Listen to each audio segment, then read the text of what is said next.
Chapitre 22. Tranquillité. Construire ensemble des rues plus sûres. À Saint-Étienne, on parle souvent de sécurité, mais parle-t-on vraiment de tranquillité?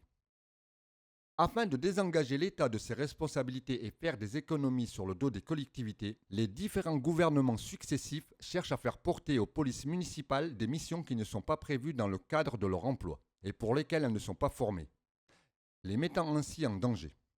Parallèlement, l'investissement est concentré sur des gadgets technologiques, inutiles et potentiellement dangereux plutôt que sur les moyens humains, pourtant seule garantie d'une relation de confiance avec la population. Nous reviendrons à l'esprit d'une police municipale de proximité, formée et équipée pour répondre aux besoins réels des habitantes et des habitants, avec pour mission principale d'assurer la tranquillité publique. Afin de briser le mur de méfiance réciproque entre la police et la population, il est crucial de privilégier la prévention, la médiation et la désescalade, pour bâtir une relation de confiance plutôt que de multiplier des dispositifs sécuritaires inefficaces. Police de proximité et du quotidien. Recentrage de la police municipale sur les missions prévues par son cadre d'emploi. Application des arrêtés municipaux. Constatation des infractions et de certains délits, etc. Ces missions ne nécessitent pas d'armement létal. Les effectifs en seront dépourvus. Redéploiement des équipes de police municipale dans chaque quartier, à pied et à vélo, sur des plages horaires étendues afin de recréer un lien de confiance avec la population.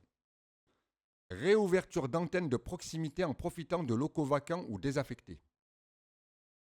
Conseil de secteur de la tranquillité publique réunissant habitantes, habitants et acteurs de la tranquillité. Instance intégrée au conseil de quartier regroupant habitantes, habitants, commerçantes et commerçants et acteurs associatifs, représentants de l'État, police nationale, et de la ville, police municipale, visant à partager les enjeux et à co-construire des stratégies et des réponses en matière de tranquillité publique adaptées à chaque quartier. Déploiement de médiatrices, médiateurs de rue pour aller vers la jeunesse. Nous développerons des emplois de médiation scolaire et de rue, de jour comme de nuit, ainsi que d'éducation spécialisée de rue. Nous soutiendrons les clubs de prévention. Instaurer un moratoire sur la vidéosurveillance. La vidéosurveillance est inefficace et ne fait que déplacer la délinquance, pour un coût exorbitant. En 2020, le coût de la vidéosurveillance pour la ville de Saint-Étienne était estimé à 1,3 million d'euros par an pour 67 caméras. Aujourd'hui, la ville en compte 442. Pourtant, les faits repérés grâce à la vidéosurveillance ne représentent que 1 à 3% des faits de délinquance comptabilisés par la police. Nous refusons cet investissement purement symbolique qui a fait preuve de son inefficacité. Nous n'installerons aucune nouvelle caméra durant le mandat et ne remplacerons pas celles qui deviendront hors service. La priorité sera donnée à une présence humaine continue sur le terrain. Les caméras encore en fonctionnement ne seront utilisées que comme outil de levée de doute.